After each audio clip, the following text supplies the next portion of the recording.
meeting tonight where we are going to do some training with the Chief Deputy Clerk Treasurer, Paula Smith. So she will be working through the agenda with all of you, and I will be handling the harder part, which is the audio visual. Well, welcome, Paula, and this will be fine tonight. Thank you. Councilperson Vining? Here. Germaini? Here. Lamore? Here. Felder? Here. Whitman? Here. And Iko Angeli? Here. And Mayor Clark? Here. So we have several of the work session agenda, so I think I'll go right to City Manager and Mr. Pastu, and you can start us off. Thank you, Your Honor. We do have a number of presentations tonight. The first two involving our planning consultant MKSK with the corridor improvement study update, as well as the Lazy Boy sub-area plan. I don't want to shortchange the presentation, so if some of the items that we also have listed we don't complete, we're going to follow it into the regular agenda and we can talk about it there. But just wanted to make sure that we got sufficient time to talk about these two. And with that, I'm going to have Mr. Mark Cochran do the introduction for both of these items for us to get started. Thank you. Honorable Mayor, City Council, as you know, this year we received a grant from SIMCOG to do a corridor improvement study that we chose to take a look at Telegraph Road. And part of this process included hiring MKSK to help us develop the implementation plan and to do some research in regards to the corridor and the improvements that we would like to see made. And so what we're here tonight is just to bring you up to date on how the work has been going so far. In addition to hiring MKSK, I have to say Tim Lake and the Monroe County Business Development Corporation have been very strategic partners in this as well, in bringing together a task force that we established that included representatives from the Planning Commission and the governing bodies, as well as business representatives from Frenchtown Township and Monroe Township. And so over the past several months, the task force has been meeting to provide us input on where improvements can be made on Telegraph Road, some of the ideas that they see could be implemented. And then we also, MKSK and the BDC, pulled together some stakeholder groups from different stakeholders along the Telegraph Road corridor that Brad and Andrew are going to dive into a little bit more.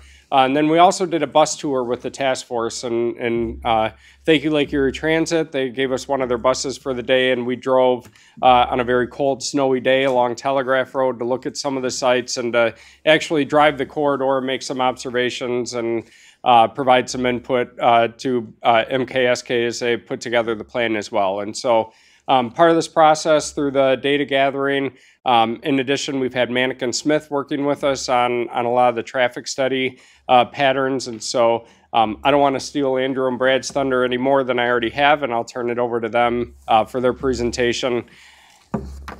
Thank you. Thank you, Mark. Good evening, council members.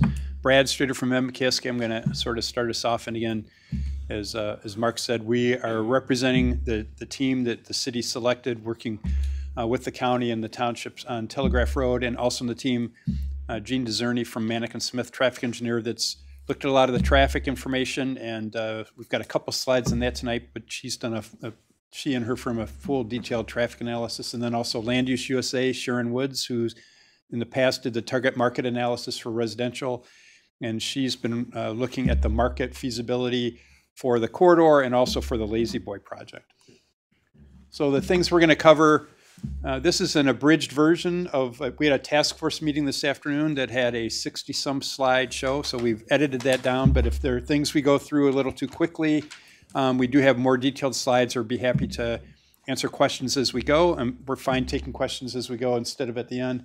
But just want to kind of give you a reminder of the purpose of the corridor study, and then talk about some of the transportation issues and opportunities we see there. And then we've selected with the task force and the county and the townships and the city sites that are representative sites for redevelopment, and have done some concepts for those sites based on the market.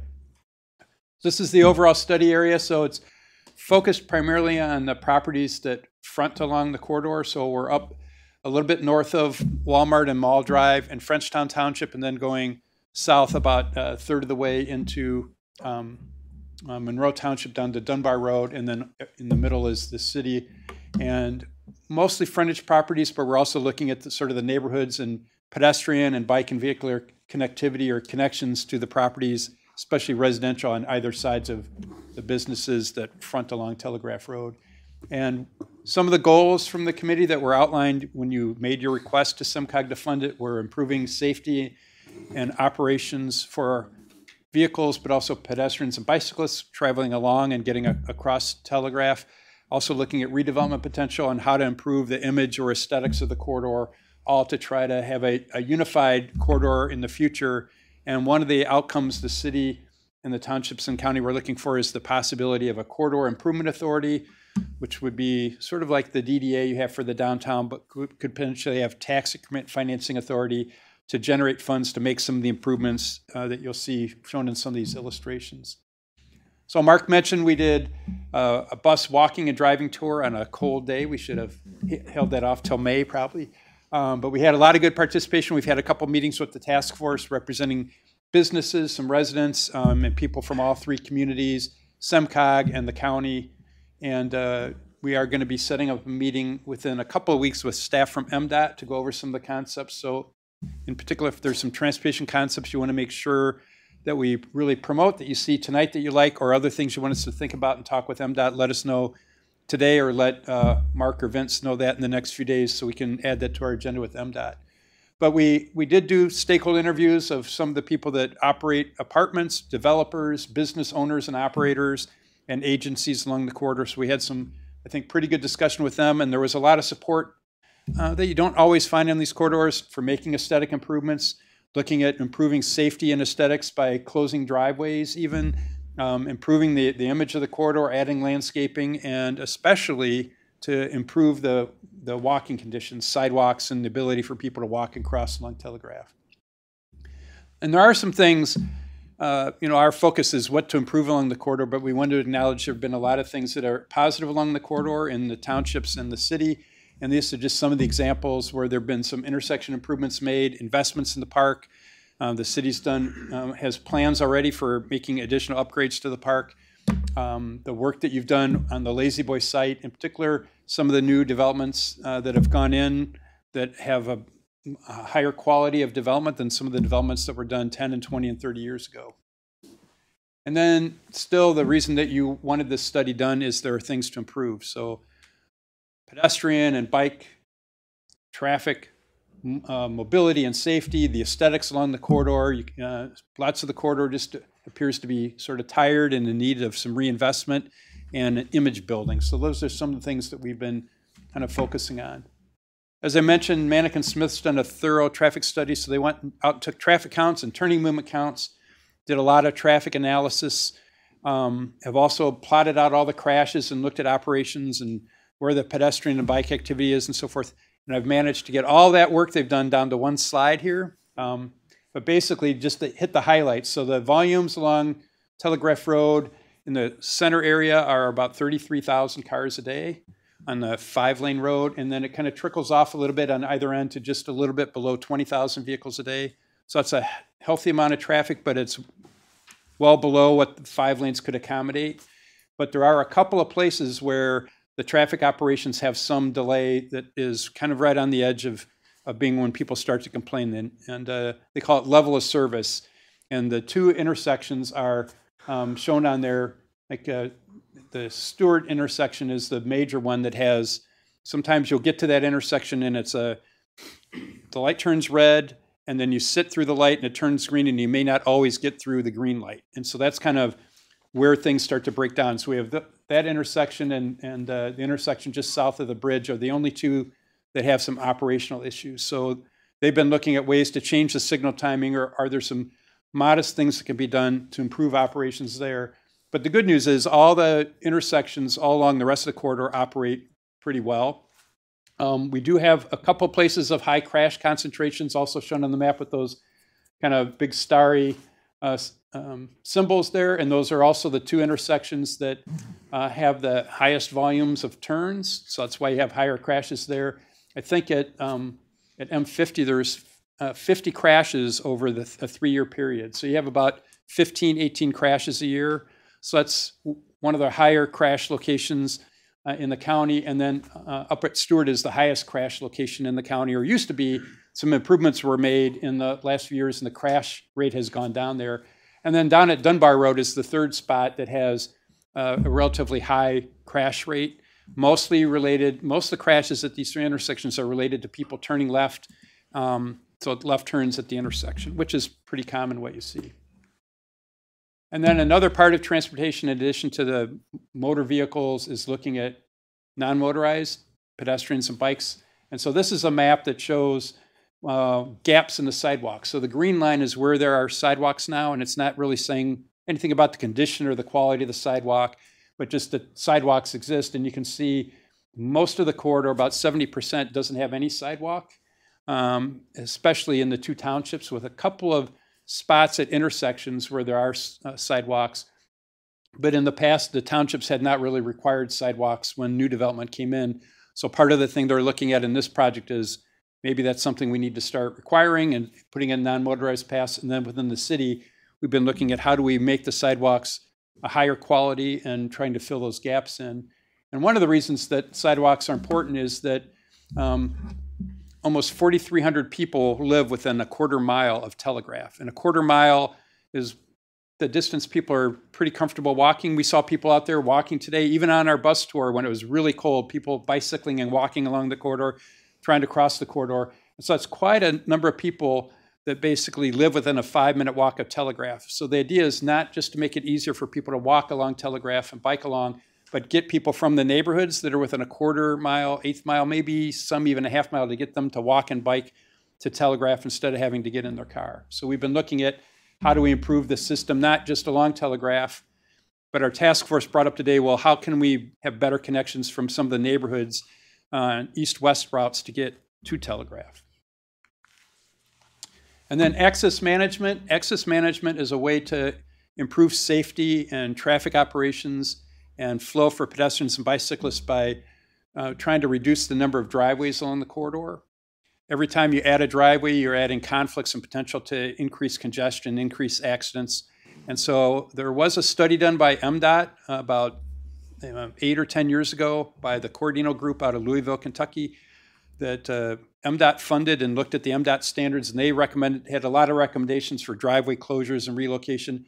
So we've taken sort of a fresh look at that because we think that some of the closures that they suggested probably aren't very practical because it would remove the only access for some businesses. So we've tried to really focus the recommendations at places like those intersections that have the highest crash rates, places where we have congestion, and looking at driveways that aren't well lined with each other across the street that cause people to kind of get locked up in the left turns, trying to make left turns in and out of those driveways, and the driveways that are really too close to signalized intersections. And so we've gone through a series of maps, and this is just one, but we've done the whole corridor and have recommended which driveways are the focus points to remove or relocate. And the way that happens is twofold. One, when there's a new site plan coming through, like we understand the bank is looking at, one of the banks is looking at changing their site plan. The Rite Aid that left, there's opportunity to redevelop there. So when a site redevelops, that's a chance for the city or the townships and MDOT to work together to remove the driveways that cause the most problems, or to look at connecting sites together so they share access.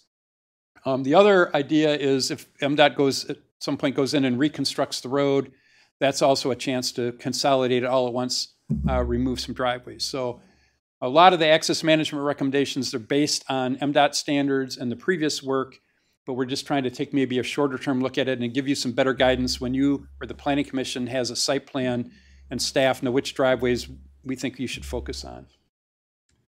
And then this is just an example we use from the task force of what we mean by non-motorized. So you'll see in some of the illustrations we have coming up,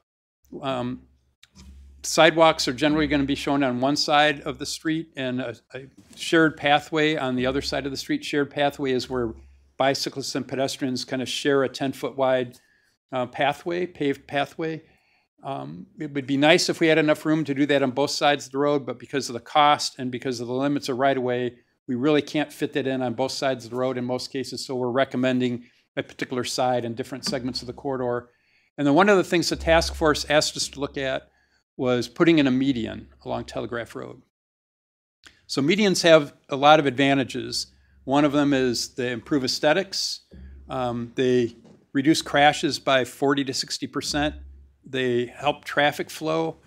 But to have a median that the state likes to see, where you have the indirect left turns or the Michigan left, where you go to an intersection, you make a right, and then you turn and go through, you need a very wide median, 60 or 80 feet wide, and we don't have that type of right-of-way.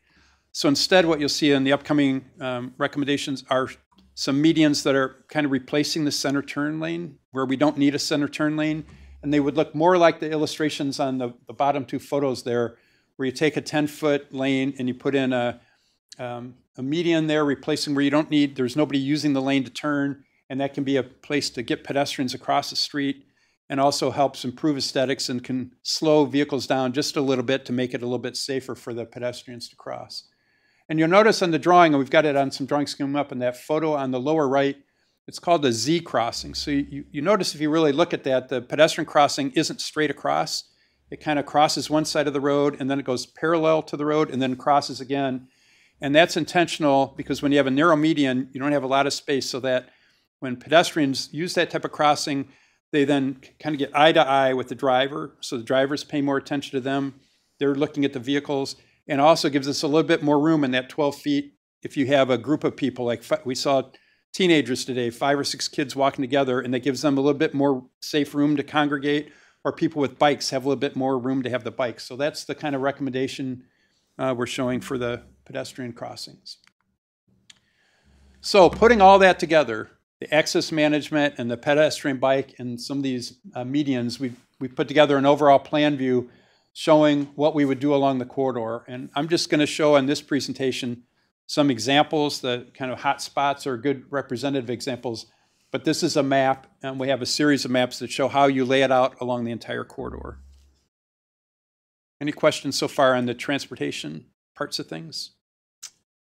Don't see any? No? Go ahead. All right. So then we've done kind of these views of different segments or sections of Telegraph Road, and we're picking tonight to show number 3 Nortel lanes. We've done areas up in Frenchtown, down in Monroe Town, and a couple different spots in the city, and one of which is Telegraph Road in front of the Lazy Boy that we'll be showing in a little bit later. So this is a pretty typical what's out there now. 5 lanes, mostly 12 feet wide.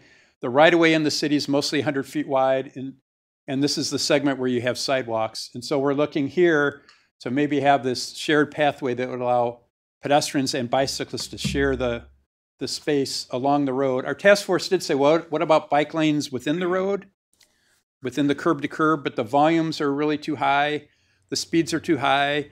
We don't think people would be confident, most people bicycling there, so we think it's safer and more convenient. You encourage people to bicycle more if it's outside the curb and along the roadway instead of in the roadway. So that's the recommendation. When we're a little bit north of this site, in the northern part of the corridor, this shared pathway would be on the east side, like starting around Walmart, Mall Drive, and working down, and then we would cross probably at Hollywood by the Lazy Boy, cross over to the west side, and then continue down by Nortel lanes, and then going down to the river and the park. And that gets us down to the Custer Road rail connection. And here I think I'll turn it over to Andrew. Thanks, Brad. As Brad mentioned, also looking to increase connectivity to existing bicycle infrastructure in the city. And here along the River Raisin, the existing bike trail, and how do we connect what's on Telegraph Road down to that park trail system. And so looking at an opportunity to sort of turn the corner, take that shared use path that we're proposing on Telegraph Road and connect that up with the existing bike trail network along North Custer Road. So a great way to increase connectivity and the ability for residents to be able to get from that well-used bike trail up to Telegraph Road and perhaps take part in some things that are happening up there. So a key connection, and one that we think can be easily made along with some other work that the city is planning along North Custer Road at the moment. So as we get up to Millrace Park, Brad was talking about medians, and here's an opportunity with the future Mill Race Park there to the west to go ahead and put a median in and a crossing so that people can get from one side of Telegraph Road to the other. That's an ideal place for a median because of the right in, right out of the parking lot there. We're not impacting access in any way for folks to be able to access that center and allowing for a safe crossing across Telegraph Road. So a planted median in that location. Again, a way for people to have a sense of arrival when they get to the city portion of Telegraph Road. And then the last section we'll show you today is in front of the Bolodrome, old Bolodrome building. This is now south of the river. And here you see on the west side an awful lot of curb cuts. We want to close as many of those as we can. We think there's a potential for perhaps private redevelopment of that sort of set of historic buildings. We'll show you more on that in a second. Again, working with property owners, but we think there's a great opportunity to take advantage of some of those historic buildings that are pretty unique along the corridor. So those curb cuts, some of those curb cuts on the west side could be closed, a median added, the ability again to get safely across one side of the street to the other, and potentially some redevelopment at that site as well. And again, this is a nice threshold into the city we feel could be taken advantage of from a development standpoint as well. So those are all the roadway improvements from a safety standpoint for all users. Also then looked at a few catalytic sites and want to go through a couple of those with you this evening. Again, looking at some in the townships as well, but in the core of the city along Telegraph Road, we'll talk first about the Nortel Lane site. Certainly an unfortunate fire that happened there late last year. But again, we think this is a pretty opportune site. Sharon Woods, who's been doing our market study work, thinks that this type of use of family fun center, entertainment center, could certainly work in the marketplace, and gave us a few examples of that. Again, cleaning that site up would be something to consider, but we think a great opportunity to bring back a certain type of use that could benefit the community and would have some support in the marketplace. So what we're looking at here is family sports and entertainment center could have a bowling component, bar and grill, rentable party rooms and spaces like that, and potentially some outdoor activities as well, like volleyball and some outdoor dining. So a use that she believes is supported in the marketplace. A couple examples, there are a variety of different square footages, and again would have that multi-use path, in this case on the west side of the corridor, that could use and utilize that space. So a couple different ways of looking at that. We're still working through with the task force. We looked at a couple different options today to take their temperature, potentially taking that outdoor dining and making it a little bit more visible to the Telegraph Road street edge and be a little bit more of a visual interest. So we're still working through what the program of that looks like and what could be a potential use, but we think we've got something there that's pretty supported in the marketplace and could be a good reuse of that site. Mill Race Park, again, with the work that's already been done by the city, looking at the conceptual design of that park space. I think that's a really great opportunity to bring some activity, some civic activity to Telegraph Road, make that connection again through into the neighborhoods and over the bridge down to the trail that runs into downtown. And again, what we're showing here is the conceptual plan that was done for that park space, that shared use path along the west side, again using the path that's already been built there on both sides of the bridge on the west side of Telegraph Road. And then again, that median that we showed you earlier, a way for that traffic and pedestrian traffic to access the park from east to west, but also get across the street safely. And then the final site we'll show you today is what we're calling the Bolodrome site. Really great stretch of historic buildings, and obviously an existing user in there today that would have to be convinced to do something different. But we think with that historical significance, it's really that threshold of the city, really a chance to do something unique there. And working with Sharon, really think there's an infill opportunity to reuse those buildings, some sort of restaurant, entertainment use. Could be a great destination site along the corridor. And so some of the things we want to look at here, we've talked about, is how do you increase that pedestrian access to this site, taking advantage of that sort of uniquely shaped triangle site as the building continues south there, to have perhaps a patio space for a restaurant that could exist there, closing up some of those driveways, and just in general creating a better entry point to the city, and we think a unique development opportunity. So happy now to sort of engage in a conversation with you. We had our second task force, actually third task force meeting this afternoon. We'll be working through MDOT, as Brad said, to take their temperature on some of the things that we're looking at in terms of improvements.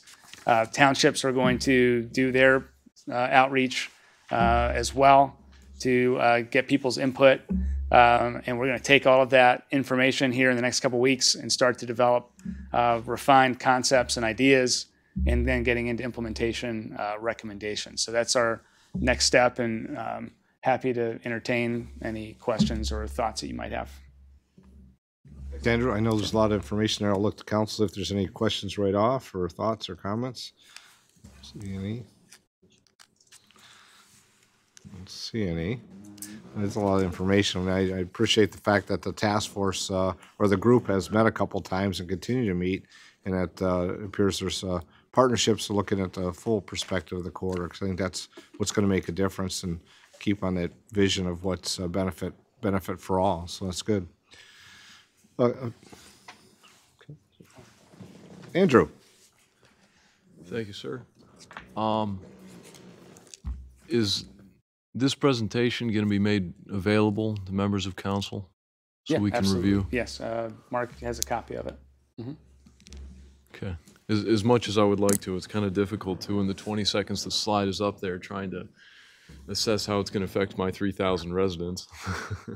You know, the 6th precinct is going to be pretty heavily impacted. I know the 5th will as well. I'd say probably half of the people in my precinct are probably going to be in the affected area, and any of the changes are going to individually affect each and every one of them. So I'd just like to spend a little more time with it. Absolutely. I know I have a lot of stuff just in the first pass through. I was wondering if I could put some comments into writing and get them to you at a later time. That'd be fantastic. Okay. Other comments or questions? John? Thanks, Mayor. Andrew or Brad, primarily Brad, because you've had a lot of dealings with MDOT. What do you think their take is going to be on this? Yeah, so we had discussion at that task force meeting today, and that's why we were trying to figure out the right timing to go to MDOT, and thinking we wanted to make sure there was some support from all three communities in the county first, but go to MDOT early enough where we haven't said this is everything we want to do and get the reaction. So I think I would say MDOT has come a long way compared to MDOT of 5 or 10 years ago in terms of more focus on pedestrian and bicycle travel. I think the medians are going to be a bit of a hard sell for them. So I think we're trying to show, instead of the full median, just selectively at the right locations and getting pedestrians across at key spots. In terms of and there's a longer version of this. You probably want to see the longer version to look at all the detail instead of this mini version. So Mark has that as well. But we think with the pedestrian crossings, like some kind of the flashing beacon type thing. So a pedestrian would hit a button and then there'd be a flashing beacon of some type to kind of alert motorists, because just putting that out there without a signal isn't going to work. And we don't think we'd meet the criteria to put the overhead, like hawk signals or those type of signals. So we're looking at something in between. So we've tried to build up the momentum with the information on the crashes, showing access management, which MDOT likes, and some of the other things to build a case for it. And so we're going to kind of try to tell them the story. And I've been sort of surprised, pleasantly surprised, the last few projects I've done the last 2 years with MDOT where they've said, oh, this all looks good. Then their issue is, but who's going to pay for it? So the first step is to get their early input on the concepts and see if something particularly troubles them. We told the task force today for them to take about the next 30 days or so to look over this draft and give us any comments, but especially if there's anything in particular they want us to ask MDOT. So we would ask the same of you. Then we'll have the meeting with MDOT, make revisions and come back for another meeting with them. But I think that, and if we're going to show MDOT that we're trying to build this to have a vision, some of it will be implemented as there's redevelopment and looking at a corridor improvement authority or other mechanism to help fund some of this. Trying to be optimistic, I guess, Councilman, for the meeting with MDOT. Another question, and maybe you're thinking of this will be the next part of it. Along the corridor, are you folks going to, is the team that's working on this going to identify potential locations for, we have the public transit, we have the transfer station, but the corridor is long, and is there an opportunity to have enclosed shelters along the route for folks that want to use public transit so they're just not standing outside? I think that's something when we went on our tour with the transit bus, and they told us right now it's just you probably all know, but I didn't know that it's a flag stop, so people just wave down. They don't have fixed stops. And we talked to them if we could build sidewalk systems around, could they look toward going toward fixed stops instead? And they do already have sort of fixed stops at certain locations like Walmart and Meijer, where they have so many stops anyway, they regularly go there. And I think that could be a recommendation. It's not in there now, but I think that's a good one to look toward some fixed stops and having some amenities to try and increase the ridership. Right now they go off the road, like into a couple of parking lots, and Meijer has really changed, just like MDOT in the last few years, to see the benefit of transit. So I think we're probably a little light on the transit recommendations, because when they told us, well, we're now just like a wave system, but it may be looking longer term, we could put in some recommendations to some fixed stops with some amenities. Yeah, so we'll add that. And I think one of the reasons why we looked, well, obviously at the lack of pedestrian facilities. When we were with the crew that was with us from Lake Erie Transit on the bus, they sort of mentioned that sometimes people will stay on the bus longer till they get to the right side of the street, so they don't have to cross at a place where there's no facility, or they have to walk, half a mile to get to a traffic light. That might be overstating it, but the people stay on the bus longer, so they're at least on the right side of the street. And so that was another reasons why we looked at those mid-block crosswalks, other reasons why the intersections need to be improved so they're safer. But again, just adding those pedestrian facilities too enables people to, get off the bus in a way that would be the most efficient for them.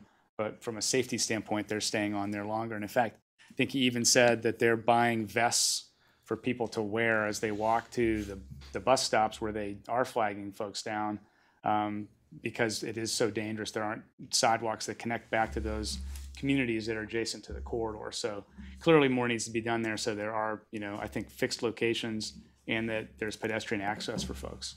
Maybe we could probably add a map that shows right now, from what Lake Erie Transit told us, the main activity areas that they have. And we've tried to put some of these pedestrian crossings where, like by the mobile home parks and Walmart, where they seem to have a lot of that travel. And then maybe we could do a sketch of, if you move toward a fixed stop with amenities, this would be sort of the basic stop. So sign, a pad, connections, maybe a shelter or something else. So, yeah, we'll add that. Michelle? I have one question. What kind of temperature, if you've even attempted this yet, are you getting from the retailers that would have to move their locations, such as Midas? Have you approached that at all yet? We haven't talked to anyone about moving anything. None of what we're talking about requires a business to move. Is that the question? You're talking about the curb cuts closures? No, I'm talking about where the Bolodrome is and that point. Okay. Yes, so that would require conversations with property owners. We just wanted to identify that because it's so unique. Those buildings, Yes. you don't see buildings like that anywhere else along the corridor. So that's mostly to sort of highlight that as an opportunity site. Yes, there's an ongoing business in there. Conversations like that would have to take place, but we just thought it was so interesting from a market perspective. Sharon was, thought it was a real opportunity to do something different there. But again, that would have to take place conversationally with property owners. We certainly respect the fact that there's an existing business there. And the county and the city and the two townships did organize a day full of meetings with business owners and operators. So we met with them and showed them the concepts and so forth. And I'd say mostly it was enthused. And a couple of the business owners said, I've been thinking about doing something. If I see that there's energy and the community's working together, that gives me the momentum to do something. So I think hopefully you're going to see the private sector initiating some changes because they got enthused about seeing some of these concepts. So I hope so too. Thank you. I'll just say, Andrew, that particular location, I think there's a couple extra openings there out to the street. The buildings that you're talking about for redevelopment, but past the parking lot, might have still showed up on the rendering, but you see the difference in the manner in which the parking lot is being proposed and how the access. So, but it wasn't highlighted, and that's why it didn't show, I don't think. So, okay, Andrew, we'll look at that. Regarding the sidewalks and pedestrian access along the corridor, I know that especially on the east side of the corridor, a lot of the sidewalks are just integral to the pavement. It's one is the other almost, and there's not a whole lot of grass to distinguish where the sidewalks are or aren't. I know on the west side especially, it's an issue when you had your map of where the Telegraph corridor was lacking sidewalks. I know I brought this issue up myself, but the common response, and it makes sense, is that it doesn't really make, because of the jurisdictional boundaries between the city of Monroe and Frenchtown, it doesn't make sense in some areas for the city to put sidewalks along all its corridors if Frenchtown isn't going to as well, because you might have a 100-foot section that you install that isn't there now, but in a quarter mile in each direction, there isn't anything. And so unless they're going to play ball on the issue and see this as a necessity, I guess, is there any place in the city where it would make sense for us to take the initiative to do that ourselves, or is our action sort of dependent on their cooperation? So there are some logical areas where even if it doesn't extend townships, that improving the sidewalk quality would be a priority. One of the things we haven't done is we wanted to get through the meeting with you and get any thoughts you have, and as you look through the draft, our next version will have priorities. And so looking at those sidewalk gaps, what are the priorities of filling in or improving the quality of sidewalks? So that'll be sort of the next version of the draft. And then having things like the amenity of grass strips and street trees to give some shades. There's some other things rather than just kind of a stark sidewalk out there to make it more of a pleasant walk. And I think adding things like bus stops and shelters. So not just improving the sidewalk, but making it a better place to walk. So far, the supervisors from Monroe Township, and in particular Frenchtown, have said because of liability and other reasons, they have never required pedestrian connections in the past. But on the bus tour, they said, we're really rethinking this. We think we really missed some opportunities in the past.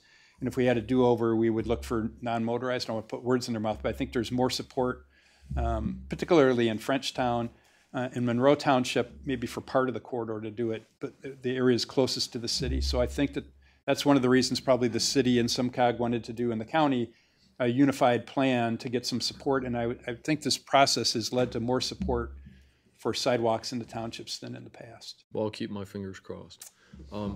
Another question, though, on sidewalks is you're looking at your precincts. I came up with a task force today. Where could we improve connections from the neighborhoods to Telegraph? And we haven't really looked at that in detail, so that's something we're going to start looking at. But it can't really go between somebody's home and put a connection there to the back of a shopping center, but maybe it's along the street. So we are, in the next iteration, going to be looking at priorities for how to get the neighborhoods connected. But if you have from your constituents particular areas where you've heard complaints or something, you have ideas, if you could get those to Mark so we can take a look at those. Very good. John?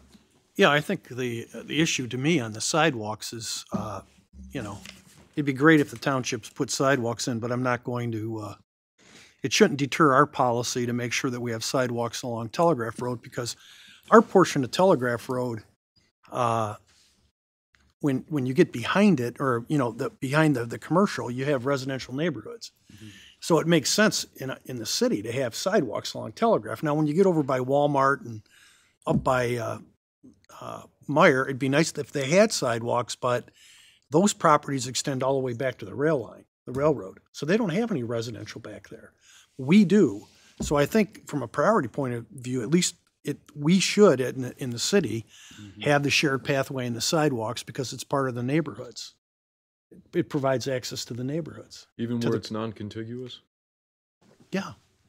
Yeah, throughout the entire corridor in the city. We should have shared pathway and sidewalks as a accessibility policy. I think back, I'm just thinking, I have to look at a map or take a drive, but a few of our residential streets that are to the east, there's a couple of maybe those, I'll just say those stubs out to Telegraph that may not have sidewalks. That's right. There's a couple that are there. I'm thinking of the street right now, but those would be, I think, rise to the top because they're, as was mentioned, it's accessibility for our residents and to get them to the pathway that's in the city because we do have the sidewalks on Telegraph. And there may be a section that's not, but I think they're pretty much there. You know, that was done years ago. And yet there's modifications and improvements that I think are an opportunity for this as well. It's not just we have a sidewalk and we're good. When we're talking about what was shown here this evening, opportunities for enhancing that too. Andrew. Do you guys have, I don't know if it was part of one of the maps or not, but did you have proposed locations of where you were going to put in pedestrian crossings where they're not now? Yes.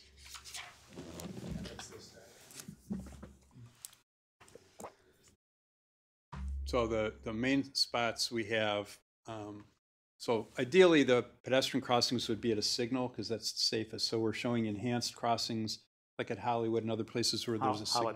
Holiday, sorry. Then Hollywood is over there. Yeah. And then up by Walmart to put in a median there. And the reason for the Walmart, even though there's not a lot of sidewalk connections or any up there, but that's because of the transit use so much. So we thought that's a place for, like Frenchtown, crossing and sidewalk priority would be the area around there. And then we have by Millrace Park would be another place where we showed it adding a median and having a pedestrian connection there. So we've got a few spots along the corridor. They're not going to be that frequent like you would have in a downtown or other area because it's an MDOT road and we're trying to be pick locations where you think MDOT will not think we've got too many of them. And so we've tried to pick where we think the demand is the highest and either moving people toward an existing signal to cross or having it. There's some places where it's a very long distance between signals, so we've put something in between those signals for pedestrian crossing. So when you get the detail and you can enlarge it on your computer, you'll see where those locations are. Brian? Your Honor, thank you. Have we had any thought on cost for any of these ideas or separate off some of the cost for certain phases or any of that yet? No, not yet. We have some like benchmark costs, like per mile for the pathway and per mile for the sidewalk, and a typical driveway closure, which costs a lot more than you would think. It can be like $30,000 to close a driveway. So we've got some unit costs. And once we get the concept, then we'll be looking at costs and priorities and funding. Generalization, if you could just pass that along, maybe, just like you said, like unit cost, that'd be great. Yeah, and we can work with the city engineer as well to make sure our unit costs are accurate. So we'll work with Patrick. Other questions or comments? Vince, go ahead. I think the timing of the discussion is terrific in the sense that at the end of the day, city administration is going to be recommending a corridor improvement authority, and clearly, with the Nortel lanes, we know the credit union is engaged with an expansion, and what we end up doing with the Lazy Boy site. The timing is fortuitous in the sense that you will be seeing some tax increment capture happening that can allow for some consideration for a number of the improvements that come out of this plan. So, while there's going to be cost associated with it, part of it would be the recommendation to capture, I think 50% is what's now allowed under a corridor improvement authority that could go toward some of these bike and pedestrian improvements, as potentially even as much as working with MDOT regarding, the islands. So there's some opportunity, and the timing is actually probably as good as it's going to be. Very good. I think we probably need to move on. We have several items, but I know you want to at least get to the next item for sure this evening. Thank you much.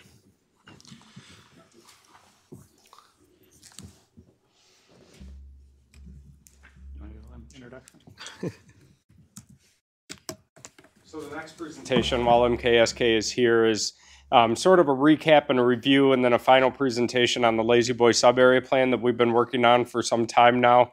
A lot of this you've already seen, but MKSK did go back based on previous communications that we've heard from council and some of the other stakeholders to make revisions and edits that we're going to see tonight as part of the final presentation to wrap this project up. So again, I'll turn it over to Andrew and Brad to take it from here. Very good. Thank you. Great. Yeah, so just want to sort of recap a little bit of where we've been with this sub-area plan for the former Lazy Boy headquarters. Go through just a quick reminder of what the potential uses are. We worked with, again, Sharon Woods with Land Use USA to identify market capacity of this site and the different uses that she thought would work in the marketplace. Just a quick update on some of the site concepts. We've made some refinements based on comments that you spoke with Brad about last time. We've got some alternative concepts we've looked at to just increase the flexibility of reuse of this site based on conversations that are, as you start to go through the development process, will probably happen. And then a sort of quick recap of the implementation strategy and next steps. So again, working with Sharon, huge opportunity we think here to provide a different mix of uses along the corridor, and the work that's been done previous to us getting involved with the charrette that was done and some of the other workshops and planning studies identified a lot of these types of uses. And the Lazy Boy site really is an opportunity to bridge the gap between the township and the city, the neighborhoods and the corridor, and bring a walkable, more urban style mix of uses to Telegraph Road. And that's really what Sharon was very excited about from a market potential standpoint. It's something that does not exist in Monroe today. It is something that is you see very prevalent in other markets, and something that developers are really interested in doing. So a couple different types of housing: townhomes, loft apartments, some different types of single family on some smaller lots, all centered around good urban amenities, green space, park space that's shared. Neighborhood scale retail, not necessarily your destination larger format retail, but retail that is more neighborhood in scale, that has things like breweries and restaurants. We think some of the existing buildings on site can be repurposed. The old original Lazy Boy factory site, the warehouse building, the power plant, and actually the two silos are pretty interesting. And then also looked at a concept that adds some office space potentially. If a user sort of comes forward, we think there's an opportunity to sort of trade out some of these uses in a very flexible way to add some office. And it could be some larger format retail, but we'd really like to push toward the sort of smaller format neighborhood scale retail, although there is a potential to do other things in the site. So you'll recognize some of these from last time. Made a few sort of different visualizations to sort of illustrate what's possible here.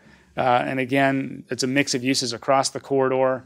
About 60,000 square feet of retail space that is added along Telegraph Road.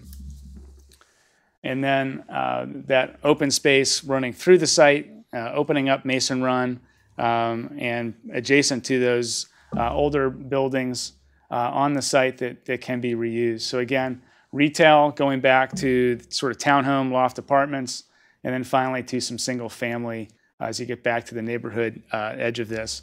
And a much more improved Telegraph Road, enhanced crossing at Holiday Boulevard, the retail commercial uses sort of set back from the road with a big landscape buffer, the pedestrian shared use path that we've talked about along the corridor, providing a little bit of comfort there and additional pedestrian activity.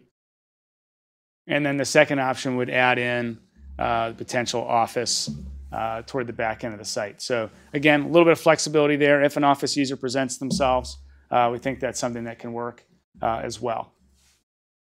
So a couple of things that we did following our conversation last time.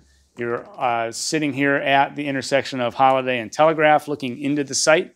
So you can sort of see how these buildings turn the corner along Holiday, We have an entrance drive here that extends Holiday Boulevard into the site itself, connecting back to the townhomes and other residential uses as you go farther to the east, and really framing the street. So you've got a wide setback, the shared use path, double row of trees, and extending that landscape feel into the site with a very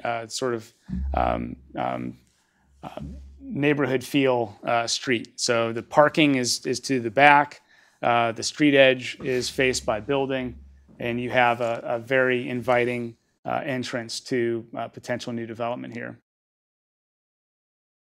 And then a second shot here of sort of showing how that would look from the eastern part of the site looking west. So this is along that Mason Run that currently is sort of underneath some of the Lazy Boy warehouse buildings, opening that up, putting park space alongside it, keeping those two silos in the power plant building, creating a unique plaza park space there that I think would be a great draw to this mixed-use redevelopment, and providing something that's authentic to Monroe, really saving those older buildings and putting some uses in them that would really draw people to the site. And then using those silos, which you can see from Telegraph Road, really helps to identify the site and that there's something happening here. So using those for that purpose, to visually identify the site.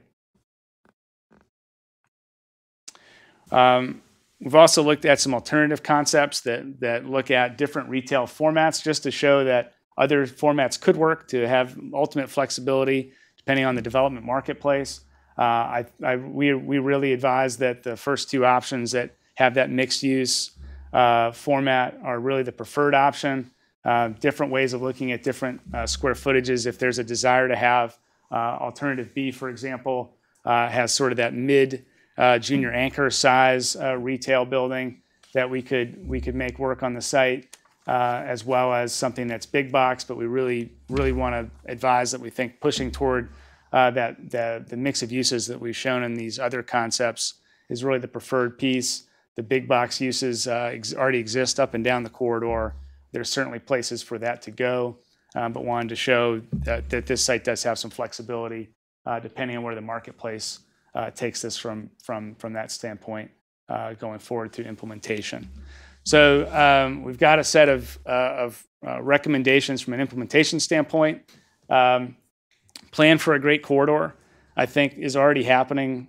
This site sort of jump-started the Telegraph Road process, but the same sort of vernacular we're creating here at this site, we think we can carry up and down the entirety of the Telegraph Road corridor to create that character.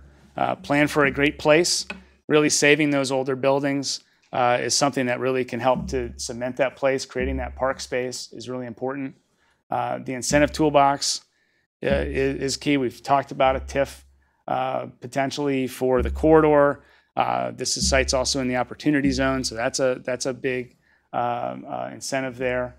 Other grants and programs that we've cataloged, potential public-private partnerships, and then marketing this site. So looking ahead, what are the strategies that need to be put in place there? We've seen a lot of communities turning toward this authority model, someone that's taking care of the corridor to a greater degree that maybe the city and the townships can, so that it has a greater marketability. And then looking at retail recruitment. There's a whole list of retailers that Sharon's identified as potential from a recruitment standpoint for this corridor, for this site. And that's all information that will be in a final summary report that can be used to aid in the implementation and having discussions with potential developers and retailers. So that's where we are right now. City staff is looking through our final recommendations and summary report, and we'll assist them through that process, and then Mark will bring this back to your attention following that review. So that's where we are with this other. See if there's questions from council. I know this is a follow-up to a previous presentation. John? Thanks, Mayor. Vince, do you plan on having this as adopted as a sub-area plan by the Planning Commission? I typically have done that.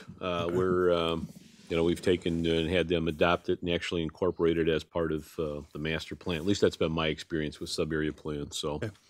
Good.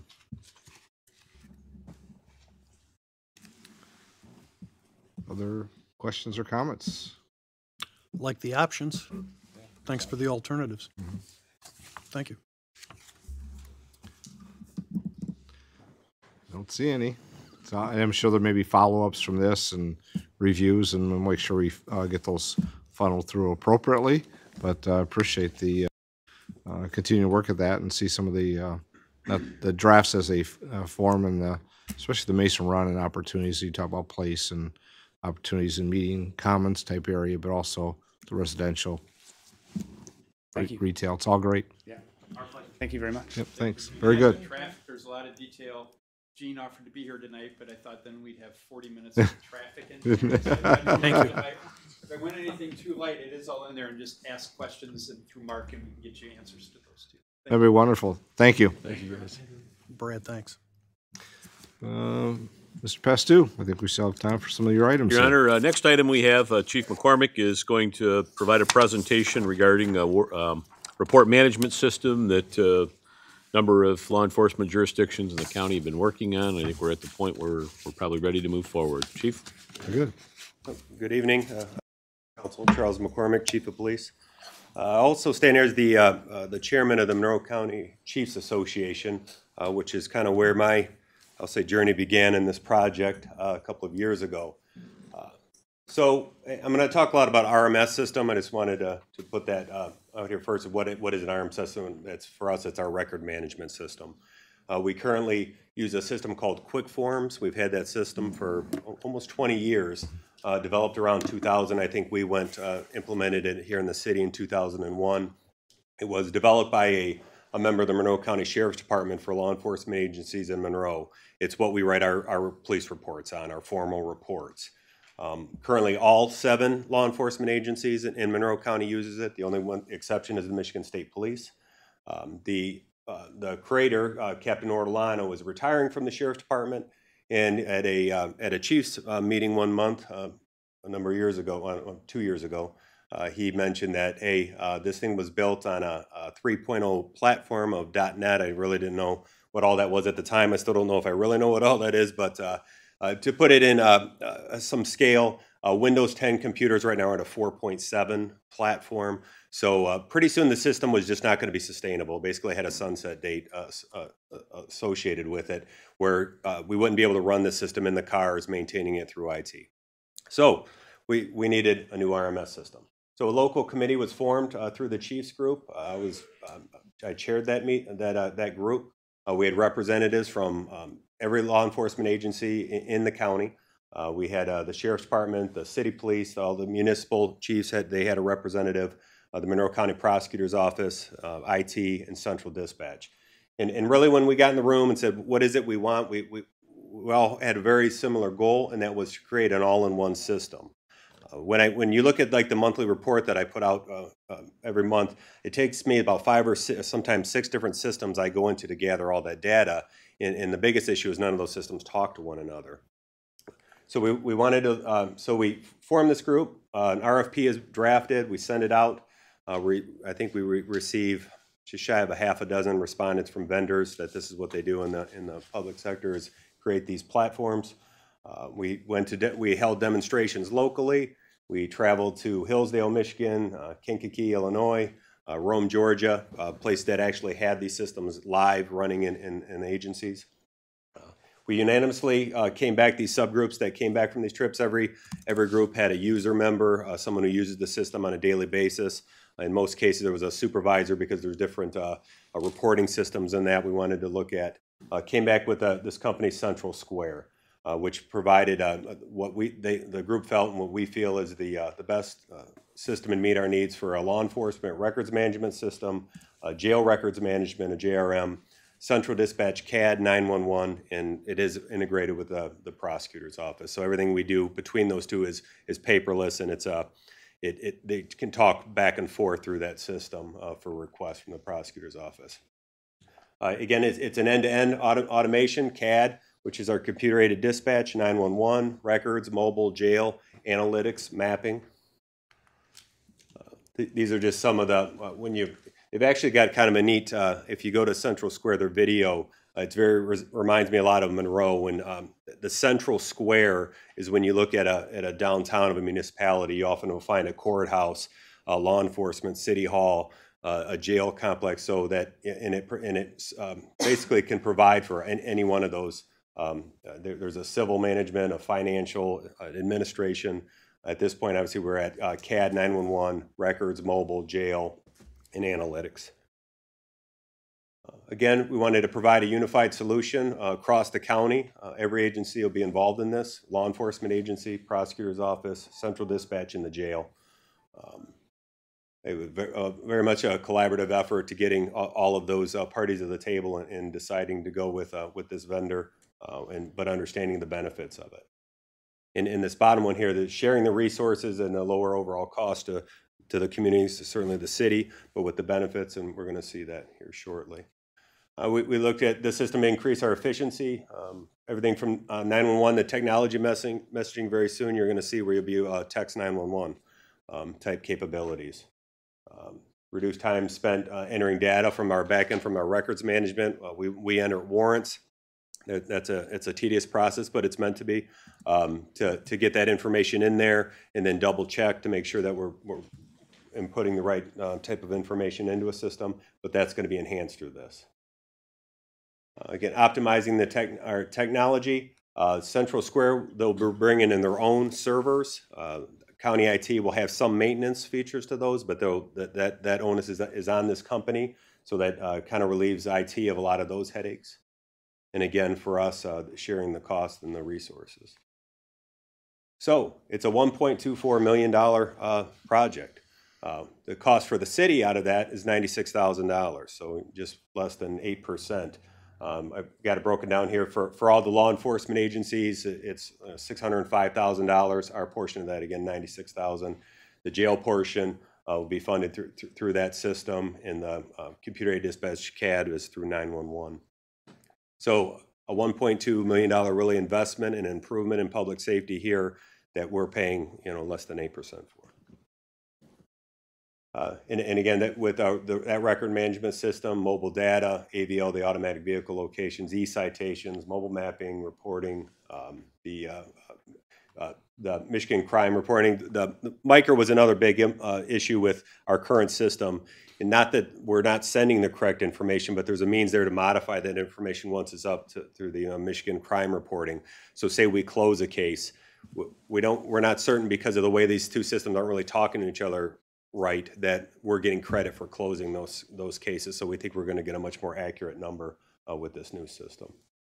Again, just to break down basically on the size of the agencies and what they were, their portion of it through the law enforcement end. Central Square, again, it was a merger between Apteon, Superion, Tritech, Zerker, some very big names in the public safety industry. And because when we first started going in, it was Zerker is so we refer to it as Zerker a lot. But then it was this company basically merged all four of these, which now the name is Central Square. So that's probably a lot of information, a lot more than and if there's any certainly questions about it, certainly what we'll do is once this is brought forward, of that $96,000, the county's also offered a financing option. I think currently we're looking at financing the 3 years, so $33,000 for a year for 3 years for this system. Starting at the second year, there is a yearly maintenance fee that we're looking at, just right around $10,000, but going forward, that'll be something in the second year of implementation that we'll be looking at. John? Yeah, thanks. Chief, you had mentioned at the very beginning of the presentation that monthly report that you prepare, you draw from 4 or 5 different sources. Yep. Will this system allow you just to draw it from one source? It would, yes. So you can. Yes. It's got like a data reporting. Yes. Okay. Yeah. Tons of reporting features. Okay. We have some in our current system, but nothing it really doesn't even compare to what's out there now. And the crime mapping portion of it, the heat signatures of areas, really more, that analytics, those predictive type policing models out there of where are the incidents happening, everything from traffic. A lot of talk here earlier about the traffics. We do studies in this and that where we could look at, hey, Mondays, Tuesdays, and Thursdays from 3 to 4 o'clock, these intersections, we're having, accident issues, and that assigning, really our precious resources into those areas, but saying that there's a known issue here. Let's see, what we can do about preventing it. So let's see if there's other questions. So the transition time, I mean, you have the platform you're currently using. Correct. And when do you anticipate that down the road? About 1 year to go live.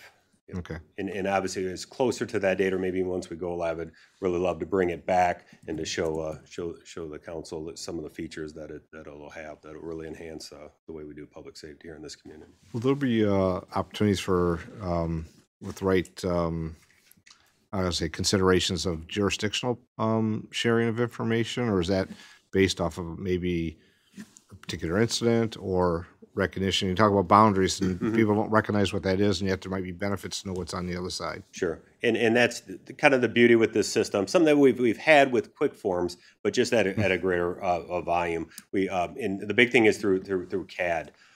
We have hundreds of thousands of calls that come through 911. That's important information. We just had a very high-profile incident just occurred where it was the information's there, but somebody has to go to that location to pull it out instead of it being in our main database where we had been to a location before. We had talked to certain individuals at the same location that were involved in this incident. Had we known that immediately, could have sped up things. That a good outcome in the end, but we could have gotten there quicker. And again, it's all this information that's kind of siloed, not really talking to each other. And that's the benefit we're going to see. So whether it's the report is taken in Luna Pier or here in the city of Monroe, we'll have access and we'll see that information. Cool. Good. Very good. Yeah. Fantastic. Kelly? You talked about this predictive policing. How would the model, can you talk about that a little bit, what that is, and how would that predict crime in certain areas? One example I use, like the traffic. We're seeing a rash of traffic accidents in a certain area. It could be also used if we're having summertime. We'll run into periods of time where larceny from motor vehicles, right? We'll have an area where someone's going car to car, checking for unlocked vehicles and taking things out of them. And really, even when you look at it's always been, you've relied on, transfer of information between shifts and shifts. You get into a situation where we are with 12-hour shifts where an officer may work 2 days, off 2 days. Really, it's a dashboard feature that they'll be staring them really in the face all the time of, hey, I've got some report writing to do. And they park a car at Front and Telegraph Road where maybe I really should be in the 700 block of Bacon Street because that's where we've been seeing this rash of these crimes and tried to just to deter them from even happening. So those are the type of analytics that we're looking at. Other questions? Andrew? So it really seemed like the quick forms was on its last legs. We were going to have to move to a new system regardless, and I'm sure that as part of that discussion, you looked at several different vendors that could supply this. I guess the question is, first of all, it seems like a lot of that expenditure is going into capital, not necessarily the cost of the software itself and supporting it. I guess the question that I have there is, why did you go with the one you did? Were they all just competitively priced and this had good features, or was it a cost concern, or how was that decision made? Yeah, so out of the 5 that were returned, one of them being our current vendor, QuickForms, that the developer of that program did submit what it would cost him to rebuild this thing. They were all very competitive with one another. It really did come down to features, usability of the system. We're currently using Tyler Technologies as a company bought a program was New World when it first began. They're out of Troy, I believe. Looked like possibly Dispatch was currently using them. Thought maybe this would be a good fit. So we sent the group to agencies that were using it live, their newest version. In the end, it came back, none of it really compared to the features and the usability and everything we felt the benefits are with Central Square. Good. Thank you, Chief. lot of due diligence, probably about a 2-year plus project, a very methodical approach, maybe at times a lot slower than I wanted it to be, but we made it and we're here, and it's something going forward that we're very excited about.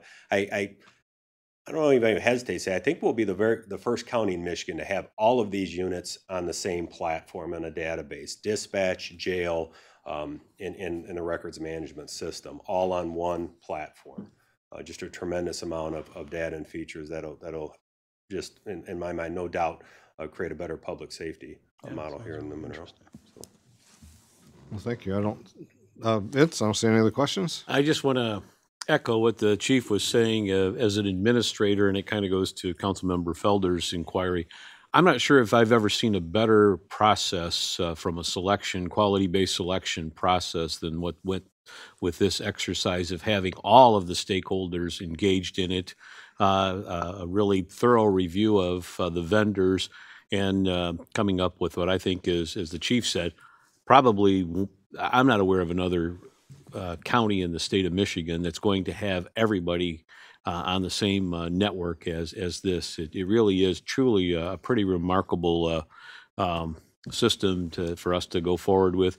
Kudos to the county. They did a great job in getting this through, and certainly with chief handling law enforcement. But to sit there and get law enforcement, corrections, dispatch, the prosecutor's office, it's pretty remarkable, and really not, it's a major achievement. You just don't see it elsewhere, having this level of cooperation with these agencies. So I think it's a great project, and just to let you know, the county, again, took, if there was any doubt on cost, they allocated it within themselves. So I think, our share of it is more than appropriate. And we're going to recommend going forward with the 3-year financing option. I think it's 2% or something very nominal. And I think Mr. Sell said that, gee, why wouldn't we do that? And so we're going to proceed, if you don't mind, going forward with the county saying we're in. It's in the budget for the next, with our 3-year budget. So I think we're ready to roll with it, unless there's any thoughts or comments from the council. Seeing none. Nope. Thank you. Thank you. Well, 5 minutes, Mr. Pastu, if you think in the next 2 hours. Okay. Next item we have is talking about the plan unit development for the proposed Comfort Inn project up on North Dixie. After a couple of years, we're finally moving along.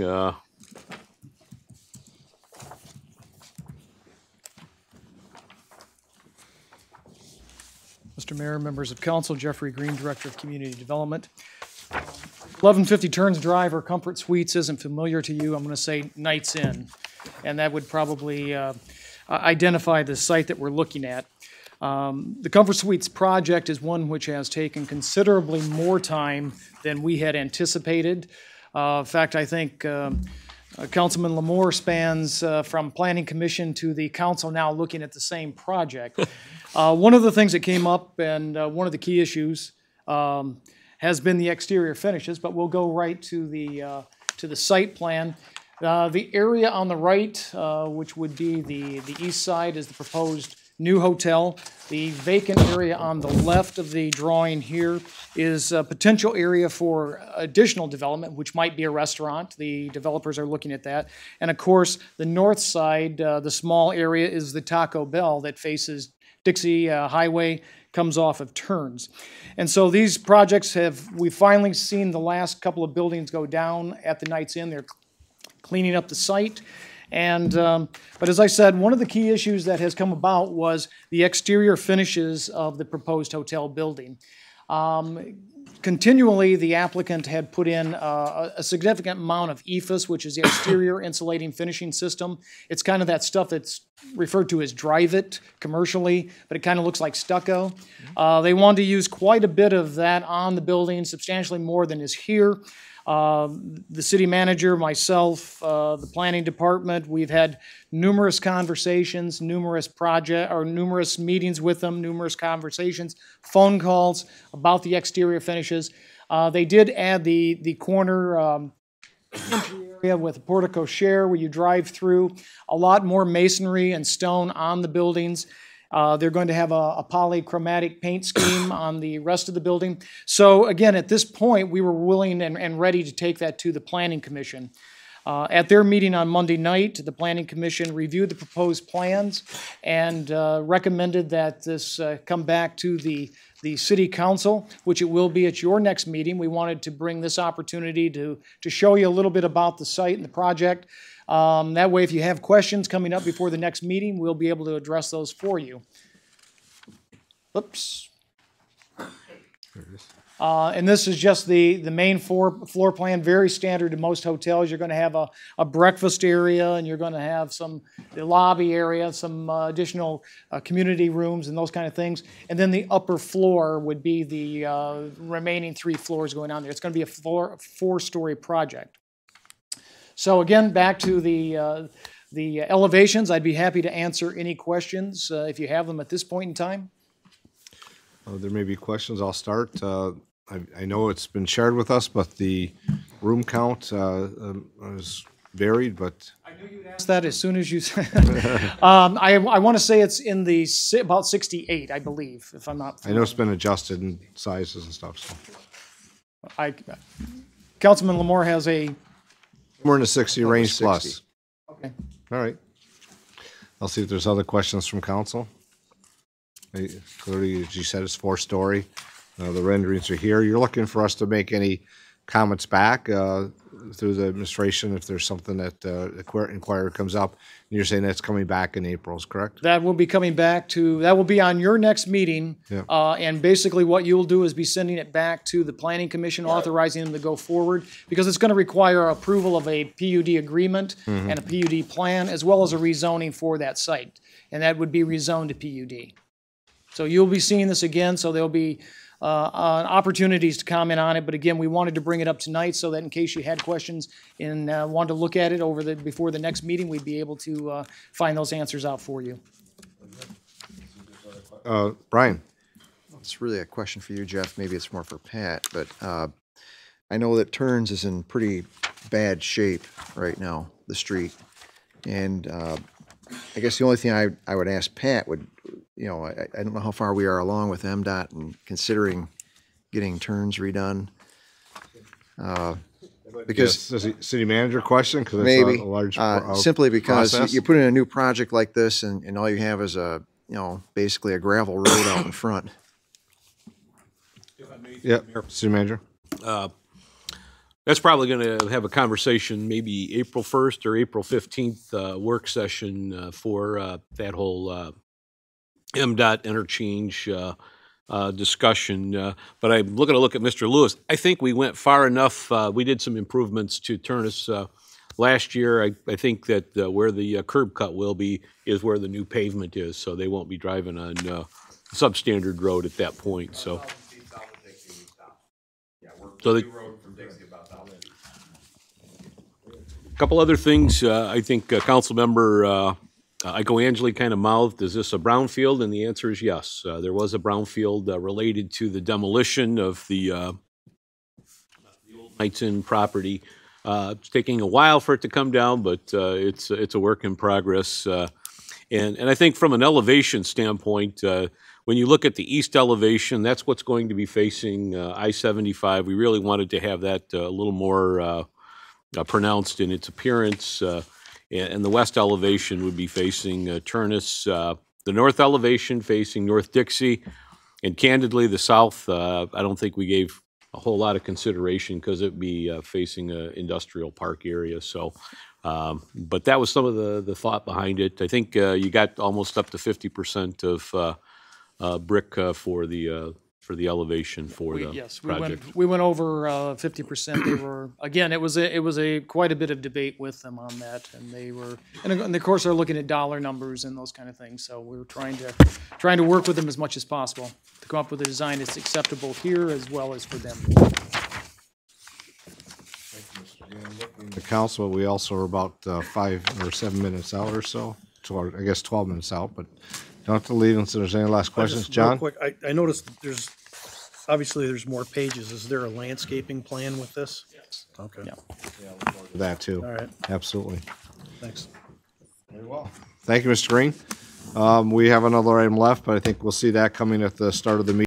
I know there's a lot of detail to that, and there's an agenda item related to that, so it'd probably be fitting we speak at that point. No other comments this time.